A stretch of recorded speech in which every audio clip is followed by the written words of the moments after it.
Hello বন্ধু, তোমরা কেমন আছো? আমি একটা চেয়ার অর্ডার দিয়েছি পুজোতে, তোমাদের ভালো করে আরাম করে শুয়ে খুব সুন্দর করে ফেসিয়াল করতে পারবো, বডি পলিশিংও করতে পারবো। তার জন্য একটা তোমাদের সুবিধার জন্য পুজোর জন্য আমি নিয়ে এসেছি একটা চেয়ার।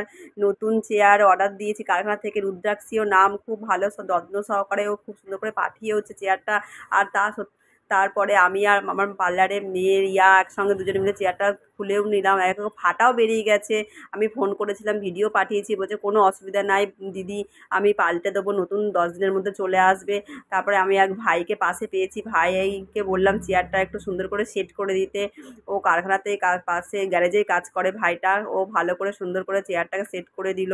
আর মেশিনপত্র দিয়ে দিয়েছিল, নাট স্ক্রুগুলো প্যাকেটে করে। কোনো অসুবিধাও হয়নি, চেয়ারটা খুব সুন্দর হয়েছে, ভালো হয়েছে।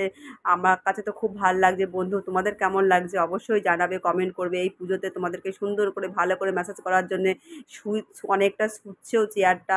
তোমরা শুয়ে আরাম করে সুন্দর করে ফেসিয়ালও করতে পারবো, আমরা আরাম দিতে পারবো, হেয়ার কাটিংও করতে পারবো। ওপরে চেয়ারটাকে নিয়ে দেখো অনেকটা উঠছেও, হেয়ার কাটিংয়ের জন্যও সুবিধা হবে, তোমাদের আরাম করে হেয়ার কাটিং করতেও পারবো।